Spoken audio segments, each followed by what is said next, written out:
Então, vamos lá para a parte onde a gente vai falar sobre o estudo da aula, né? O estudo neurocientífico. O estudo que eu trouxe hoje é um estudo um pouco diferente, tá? Porque ele é um estudo que a gente vai ver que ele não é totalmente de neurociência, ele é de biologia. Isso eu não sei nem se vocês sabem, eu acho que eu nunca falei isso para vocês aqui, mas nem tudo que é dado biológico é de neurociência, né? Então, alguns estudos, por exemplo, que trazem só informações farmacológicas, hormonais, exames de sangue, eles têm uma base de neurociência, muitas vezes são feitos dentro da pesquisa de neurociência, mas são estudos de biologia dentro da psicologia biológica. Ah, Vicente, qual que é a diferença? A diferença é muito mais acadêmica do que outra coisa, tá, gente? Porque, bem da verdade, e depende também muitas vezes da amarração, né, que os pesquisadores fazem. Então, eu trouxe um estudo hoje de tratamento sobre fadiga mental e exaustão, e a gente vai falar hoje um pouquinho, eu vou mostrar esse estudo para vocês. Ele é um estudo que ele não é completamente, esse estudo é completamente confiável, posso sair por aí replicando o que esse estudo diz? Não, mas ele é um estudo que tem alguns resultados muito importantes, inclusive para o nosso projeto aqui de driblando exaustão. A gente utiliza algumas das coisas que esse estudo pesquisou, por exemplo, como tratamento para exaustão, fadiga mental, né? O tratamento de burnout também. E ele foi um estudo feito com duas universidades, uma universidade de pesquisa da Bélgica e com uma universidade de pesquisa dos Estados Unidos, que é a Universidade de Stanford, e eles fizeram esse estudo duas vezes, né, em dois momentos, para conseguir ver se existiam aí resultados importantes no tratamento da fadiga mental. Então, o estudo de hoje ele é um estudo sobre o tratamento da fadiga mental ou o tratamento do burnout. Mais especificamente, vocês vão amar, porque ele fala de burnout materno, parental, na verdade, burnout parental, não é só materno. E vocês me perguntam muito, toda vez que eu faço, né, alguma coisa de burnout ou de exaustão, vocês me perguntam, existe materno, né? Eu falo, existe. Porém, quando a gente fala da classificação do CID, né, ele é específico das empresas. Esse estudo é um estudo de tratamento para exaustão com um grupo de pessoas com exaustão paternal, maternal, tá? Relacionado à criação dos filhos. Qual é a diferença no sistema nervoso que a gente tem de dados neurocientíficos? Nenhuma. Uma pessoa no sistema nervoso, no cérebro, que tem sintomas clínicos, né, e sintomas de questionário de burnout materno, paterno, exaustão, estresse crônico, o sistema nervoso dela basicamente está reagindo da mesma maneira, tá? Então, em termos de sistema nervoso, não temos diferença. E por que que a gente diferencia? É importante diferenciar muitas vezes para o diagnóstico, para o tipo de tratamento, para o cenário de tratamento, mas aqui para a gente vai falar sobre esse estudo, entendendo esse processo do burnout, ou do burnout, ou da exaustão, como um processo de esgotamento, né? Como um processo igual dentro do sistema nervoso, tá? E aí vamos lá, então eu vou compartilhar aqui a tela do estudo, porque eu inclusive separei algumas partes desse estudo para a gente conversar, tá? Então, gente, olha aqui, eu queria ficar aqui do ladinho desse estudo, não sei se vai dar, vamos tentar, tá? Olha aqui como é que a gente vai entender deste estudo hoje, tá? Aqui, só um pouquinho. Peraí. Então, tá aqui, o nome do estudo é Treating Parental Burnout, Impact of Two Treatment Modalities on Burnout Symptoms, Emotions, Hair, Cortisol and Parental Neglect and Violence, tá? Esse é o nome do estudo, aqui tá o DOI para vocês acharem o endereço dele para quem quiser. Então, esse daqui é um estudo, eu já até grifei algumas partes aqui para vocês conseguirem entender o processo junto. Ele começa, inclusive, com uma carta ao editor explicando o processo do estudo, ele traz um gráfico geral e depois ele vai trazer o estudo aqui como material suplementar, tá? Então, vou voltar lá para vocês verem. Esse daqui foi um estudo que eles tentaram entender o quê? Então, a primeira coisa que eles fizeram aqui, que é nesse amarelinho, eles tentaram comparar duas abordagens de tratamento de intervenção para burnout parental. Então, eles pegaram um grupo de pais e mães, fizeram um teste com essas pessoas para entender se eles estavam com burnout parental, tá? Depois disso, eles. Peraí. Tá. Depois disso, depois de fazer esse teste para entender se eles estavam com burnout parental, eles tentaram tentaram não, eles desenvolveram duas abordagens de tratamento. Um tratamento mais direcionado, que é um tratamento, os dois tratamentos, um tratamento de grupo e outro tratamento mais direcionado, com técnicas específicas, que envolviam desde mindfulness até outras técnicas para tratamentos, e eu vou mostrar quais são um pouco desse tratamento aqui, e um tratamento não tão diretivo no sentido de vai fazer essa técnica, mas um tratamento mais com uma abordagem de grupo terapêutico, de escuta ativa, de muito acolhimento, de troca de experiências. Então, eles pegaram dois grupos que estavam com índice de burnout alto, parental, e fizeram duas abordagens terapêuticas para ver se existia diferença na melhora desses dois grupos com as duas abordagens terapêuticas, tá? Então, vamos lá. Um dos sintomas, quais são os sintomas, né, que eles entenderam aqui dentro do burnout parental? Burnout parental é esse PB, toda vez que vocês verem PB aqui, é o burnout parental que eles estão falando, e falaram, olha, a gente colocou alguns cenários de tratamento, exatamente porque um dos maiores sintomas do burnout parental é que as pessoas se isolam, elas se sentem sozinhas, desamparadas, para quem é meu aluno já sabe, né? Desamparadas, não se sentem suportadas e dentro deste processo, elas se isolam, né? Então, é muito difícil, muitas vezes, fazer uma intervenção de burnout parental, porque as pessoas, exatamente por causa do burnout, elas tendem a se isolar mentalmente, né? E para quem já está aqui comigo, para quem lembra das outras aulas que nós fizemos, gente, o que é esse isolamento ali dentro daquele quadro de sintomas que nós chamamos? É quando a gente fala que a pessoa primeiro, sensação de solidão e desamparo, então, especificamente, né, essa sensação, essa autopercepção, e segundo, aquela sensação de você estar preso no seu próprio cronograma, como se você não se sentisse que fosse possível mudar as atividades da sua vida, sabe? E isso vai dando para a pessoa aquele isolamento, aquela vontade, aquele impulso de falar assim, já que eu não consigo fazer nada, deixa eu me isolar aqui. E também é também um processo de humor, tá? E aí, o que eles fizeram aqui, que a gente está vendo aqui em cima, tá? Então, essa intervenção foi feita só para psicólogos, então eles pegaram tanto para intervenção direcionada, com técnicas direcionadas, quanto para intervenção só de escuta não, né, gente? Com técnicas não direcionadas, que era escuta ativa, acolhimento, vínculo e troca, todos os facilitadores eram psicólogos, tá? Então, acho que isso é importante da gente começar aqui, porque quem deve fazer isso são psicólogos, né? Que são as pessoas formadas para ajudar as pessoas com esse quadro aí de exaustão, tá? E aí ele colocou no grupo onde tinham técnicas direcionadas, eles colocaram psicólogos especialistas em abordagens parentais de burnout, tá? Que é tipo de abordagem parental, né? Como que era esse grupo de técnicas específicas? O que eles ensinavam para as pessoas? A lidar com os estressores do mundo paternal ou maternal, né?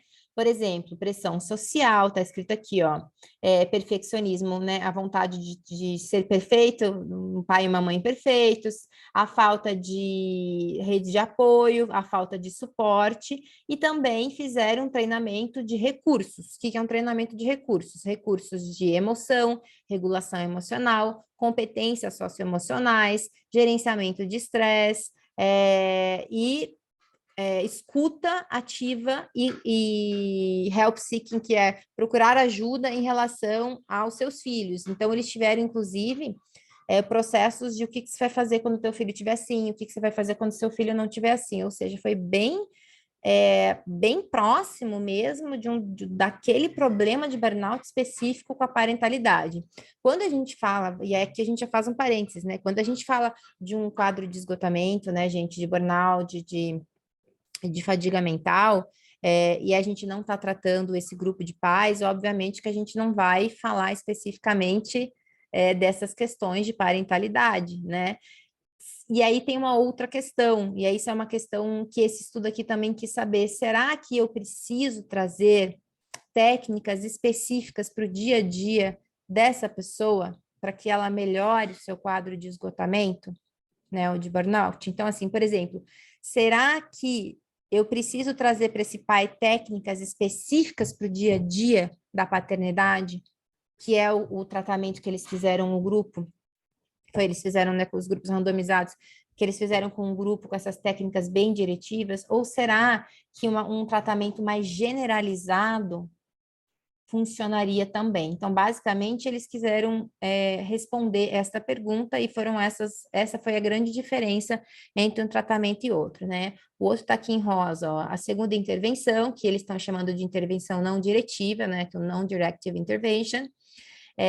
Teve o objetivo de fazer com que os pais tiveram, era de grupo, um espaço de discussão das suas dificuldades, mas com uma escuta ativa e qualificada do psicólogo, com um processo de vínculo mesmo afetivo com o psicólogo, tanto com o psicólogo, tanto ajudando as pessoas a criarem vínculos entre si no grupo, onde existisse realmente uma preocupação com essas pessoas e aonde eles usassem mais dessas, não tinha esse ensinamento de estratégias, tá?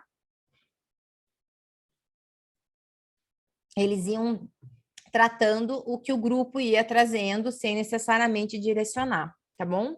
O que quem tá aqui no Driblando Exaustão, gente, é diferente. O que a gente está fazendo no Driblando Exaustão? Estamos direcionando as pessoas para recursos mentais e de vida bem específicos, tá? Então, a gente estaria no grupo 1 aqui do Driblando Exaustão, e não no grupo 2, ok? Mas só para vocês entenderem onde é que nós estamos aqui, tá? Ok. Aí, o que eu trouxe aqui, que esse é um estudo muito comprido, a gente não vai conseguir passar ele por todo, mas obviamente vocês vão ter esse estudo aí para vocês, tá? E aí, o que a gente tem aqui, ó?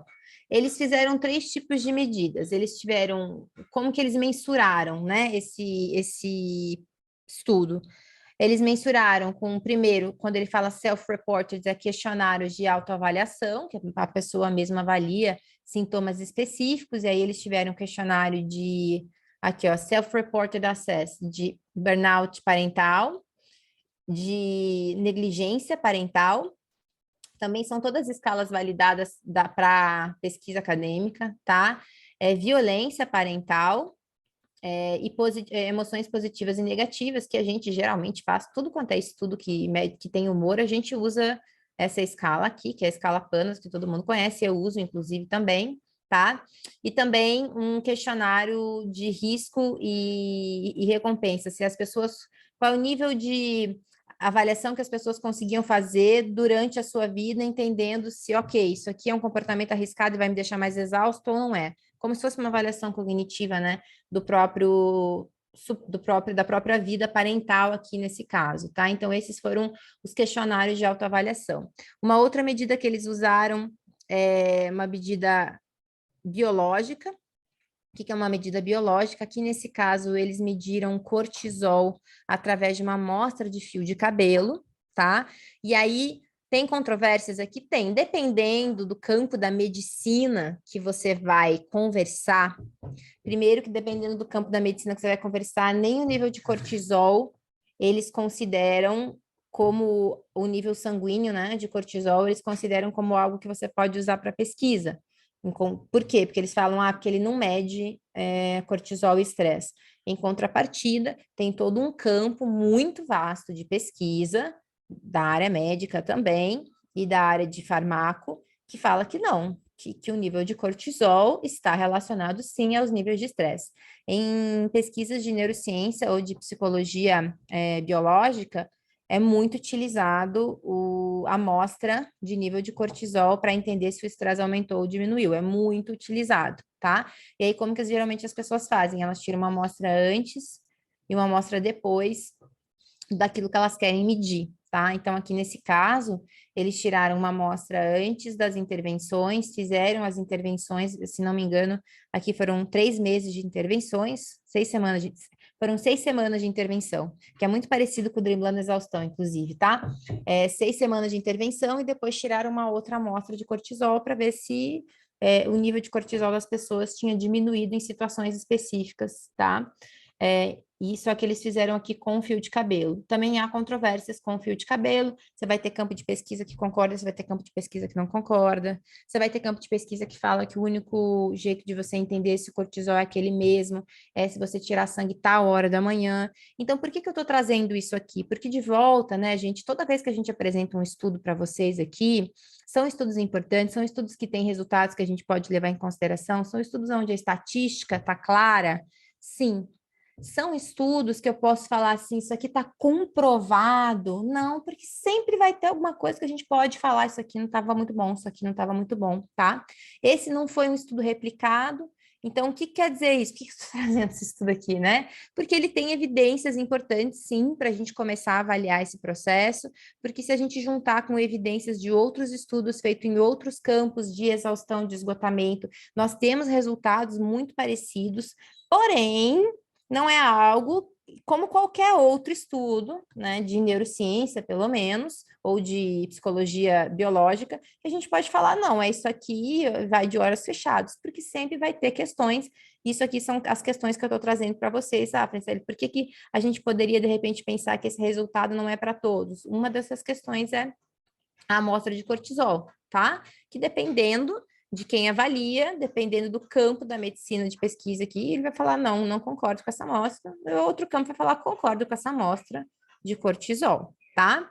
E aí aqui ele já mostra o quadro do estudo, e o que que a gente tem que olhar aqui para esse quadro do estudo, tá? A gente vai olhar que ele tem T1, T2 e T3, que são os 3 tempos onde eles mediram essas avaliações desses instrumentos com as pessoas, tá? Aqui. Então, eles mediram aqui os relatórios, o self-reported, né, a autopercepção das pessoas. Aqui, eles também fizeram instrumentos que não é da percepção das pessoas, mas são instrumentos como se fossem projetivos, né? Que a pessoa responde e em cima daquela resposta a gente chega a uma conclusão, tá? Então, não é eu que estou me percebendo mais irritado, mas através das respostas que eu dei para esse questionário, entende-se que eu estou mais irritado, menos irritado, com humor mais positivo ou com humor mais negativo, e aqui os resultados biológicos extraídos pelo cortisol através do fio de cabelo, e eles mediram isso antes de começar as intervenções, que é o T1, mediram isso depois das intervenções, que é o T2, e mediram isso alguns meses depois de terminar, que é o T3, tá? Esse daqui da direita é o diretivo com as técnicas exatamente direcionadas para o quadro de esgotamento parental, e esse daqui, o non-directive, com as técnicas não direcionadas para o esgotamento parental, tá? E aí o que a gente já começa a observar aqui é que eles têm aqui as médias, elas vão diminuindo. Então, aqui, ó, esgotamento parental PB, as pessoas se autoavaliavam 86, saíram com uma autoavaliação 54, quer dizer, diminuiu na média geral do grupo a autopercepção de esgotamento parental. A mesma coisa no grupo com abordagens terapêuticas não diretivas, né? Então, começou com 53 e terminou com 50, a média do grupo. Então, a gente começa avaliando isso daqui, eu não vou avaliar tudo isso aqui com vocês agora, né? Porque não dá tempo e nem vem ao caso, tá? E vocês terão aí para vocês o estudo para vocês verem. Aqui também, só que eu acho interessante a gente ver, são as medidas de cortisol, então a média do grupo aqui antes da T1, 89 e na T3, 56, e aqui 128 e 43, diminuiu bastante aqui, tá? Aqui a gente já consegue ver que o grupo de abordagens não diretivas teve uma diminuição de cortisol muito maior do que das abordagens diretivas, tá? A gente já consegue perceber isso daqui só olhando pelas médias. Porém, não são só as médias que importam, né? Quando a gente vai lá olhar para o estudo, eu vou direto para os resultados estatísticos, tá? Aqui. Ó, então, vamos só ver aqui o processo para vocês entenderem. Então, eles fizeram os assessments e fizeram essas medições 3 vezes, né? Antes do começo do tratamento, que é o T1, imediatamente após o término do tratamento, que é o T2, que é o que a gente vai fazer aqui hoje. Então, hoje no encontro 5 do Driblando a Exaustão, a gente já vai fazer esses questionários de término não é um tratamento que a gente está fazendo, né? De projeto, de intervenção, tá? Então, hoje é como se a gente fizesse o T2 e a gente fez o T1, né? No primeiro dia, tá? E aí eles fizeram o T3 3 meses depois do término da intervenção, os mesmos, para ver se a pessoa continuava, né? Se tinha essa continuidade do processo, tá? O tratamento foi desculpa, falei errado para vocês, falei que era de 6 semanas, foi de 8 semanas, tá? E 3 meses depois das 8 semanas eles mediram de volta. Então, aquele tratamento clássico de 8 semanas, de 2 meses, já falo para vocês que é o que a gente mais tem em evidência, né, de mudança cerebral com, com repetições de 8 semanas, né, ou de 60 dias aí, tá? Aí ele explica aqui as intervenções, eu vou passar isso daqui, ele fala de cada um dos instrumentos que ele utiliza, como todo estudo tem que falar, e eu quero que a gente entenda um pouco os resultados, tá? Os resultados das avaliações que as pessoas se autoavaliaram, né? Então, desses questionários que a pessoa mesmo fala, meu humor melhorou, meu humor piorou, eu tenho burnout parental, eu não tenho burnout parental. Óbvio que não é assim essas perguntas, tá, gente? São perguntas muito também baseadas em sintomas, né? De autopercepção de sintoma. E aqui no Driblando a Exaustão, a gente está usando um desses de autopercepção de sintoma, que é aquele quadrinho que tem ali vários sintomas, a gente está usando, tá? O que eles tiveram? Os resultados revelaram um efeito significativo de tempo, ou seja, entre T1, T2 e T3, teve um efeito significativo, tá? E toda vez que ele tem um efeito significativo, ele tem que apresentar para a gente aqui estatisticamente isso daqui, ó, tá? Um P, um resultado de P significativo, ele apresenta, isso a gente vai ver também nas médias, realmente, a média que eu mostrei ali para vocês agora, né, de burnout parental, ela diminuiu bastante, tanto em um grupo quanto no outro grupo, e o que ele traz aqui? Que em relação à autoavaliação de burnout parental, negligência parental, violência parental e humor positivo e negativo, só até aqui, houve uma melhora com evidências estatísticas significativas nos 2 grupos. Os 2 grupos melhoraram esses sintomas de autopercepção, né? E quando a gente diz melhorar, quer dizer assim, se eu tinha mais negligência parental, agora eu tenho menos. Se eu tinha mais estresse parental, agora eu tenho menos. Se eu tinha mais humor negativo, agora eu tenho menos. Se eu tinha menos humor positivo, agora eu tenho mais. É isso que quer dizer, tá? Então, é isso aqui que ele está querendo dizer aqui. Porém, quando ele compara um grupo com o outro, quando ele compara o grupo de tratamento não diretivo com o grupo de tratamento diretivo, esses grupos não têm resultados significantes entre si. O que quer dizer isso? Quer dizer que eu não posso comparar os 2 grupos, entendeu? Então, eu não posso, e aí está uma das questões desse estudo, eu não posso levar em consideração a comparação desses 2 grupos. Eu vou ter que avaliar separadamente. Esse fez efeito, esse também fez. Mas eu não posso avaliar que esse fez mais efeito que o outro. Vocês compreendem? Uma outra coisa que esse estudo também traz, que é importante a gente saber, que como o número de pessoas que ele conseguiu no final, até para a parte do exame biológico, não foi um número muito grande, estatisticamente, esse é um estudo que a gente fala, beleza, o resultado foi esse, mas ele não é algo que a gente pode falar que está comprovado e generalizar para toda a população. Basicamente, é isso que significa, tá? Significa que temos dados, mas esses dados também não podem ser generalizados aí para toda a população. O que não melhorou foi essa avaliação de balanço entre risco e recursos. Então, o que não melhorou com nenhum dos 2 tratamentos, né? não melhorou essa percepção de que eu consigo gerenciar os meus próprios recursos e esse meu comportamento causa mais risco de esgotamento, mais risco para mim e para o meu filho, e esse comportamento não causa. Quase que fosse um processo de consciência aí. Isso não melhorou. Porém, que ele coloca aqui, however, 3 meses depois, quando eles foram avaliar o T3, houve um efeito de melhora. Então, assim, não melhorou com a intervenção, mas 3 meses depois houve um efeito de melhora. Por quê? Não sabemos. Teríamos que fazer outro estudo para investigar, né? Se esse efeito de melhora depois foi porque essas pessoas precisavam de tempo para se auto-perceber, não sabemos. Ou se era, se a gente for entender o sistema nervoso, né? O sistema nervoso diminui ali seus sintomas de exaustão, ele consegue ter atenção e cognição maiores, então ele vai conseguir fazer avaliação de risco melhor. Eu chutaria mais para esse lado, tá, gente? Porque aí que é o que a gente sempre fala aqui. Primeiro diminui o sintoma, né? Para que o cérebro consiga tentar funcionar na sua normalidade. E aí depois ele consegue tomar decisões melhores. Eu chutaria, se eu tivesse que avaliar uma pesquisa pós, eu faria sobre isso, tá? Mas só para vocês entenderam.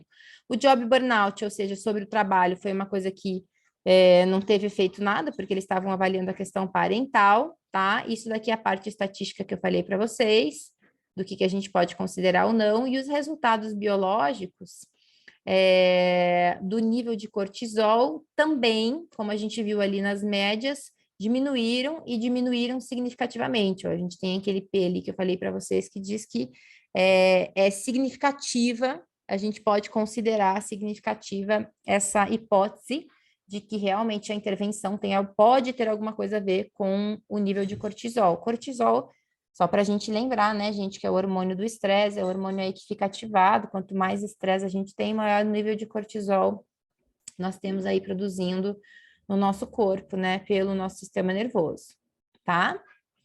E aí, o que a gente precisa saber, então? O que a gente sabe através desse estudo aqui? O que é importante a gente entender através desse estudo aqui? Primeiro, que uma intervenção direcionada por pessoas especialistas em burnout, nesse caso burnout parental, tiveram um efeito de melhora, tanto do corpo, biológica, quanto autorrelato, quanto também a melhora dos outros questionários, eles também melhoraram em humor, eles se mantiveram no humor positivo, mantiveram com a diminuição de humor negativo, diminuíram negligência, comportamentos de negligência, diminuíram comportamentos de risco também, né, com os filhos. Então, existe uma melhora, e é uma melhora significativa, tá? É melhor que eu fazer um grupo com escuta ativa? Não sabemos, porque o outro grupo melhorou tanto quanto. Então, as duas abordagens nesse estudo aqui são abordagens que tiveram efeito, tá? Nossa, e por que eu estou trazendo um estudo desse se a gente está fazendo um estudo diretivo? Primeiro, porque a gente precisa saber, né, gente? Não é porque a gente está fazendo um processo diretivo que a gente vai ficar cego para toda e qualquer outra informação que a gente tem aí sobre estudo de tratamento de esgotamento. Mas eu também acho importante a gente saber isso, porque por que eu estou trazendo isso na última aula? Né, do driblando exaustão. Porque, sabe, gente, muitas vezes a gente fica preso na técnica, e a técnica é importante, a estratégia de regular a emoção é importante, a estratégia de supressão emocional é importante, muito. É o que eu estudo, eu sempre falo isso para vocês. Porém, muitas vezes não a gente fica às vezes tão preso na técnica e esquece que um bom vínculo, um bom acolhimento, uma boa possibilidade de troca também tem um efeito modificador do sistema nervoso. Por corregulação, por suporte, por diminuir os sintomas, a pessoa sai de alerta porque ela se sente segura, e aí o cérebro vai começando a pensar melhor, por humanizar as dificuldades. Então, às vezes a gente está lá fazendo técnica no nosso programa para ajudar as pessoas com esgotamento, e às vezes a gente faz isso de uma maneira tão mecânica que talvez não ajude. Então, assim, eu estou trazendo primeiro para vocês terem dados, e segundo para entender assim, se um dos piores sintomas do esgotamento, eu não estou falando nem do sintoma neural, né? Que é o cérebro começa a não conseguir pensar direito, ele tem a atenção danificada, ele tem a regulação das emoções danificada, ele tem o processo decisório danificado.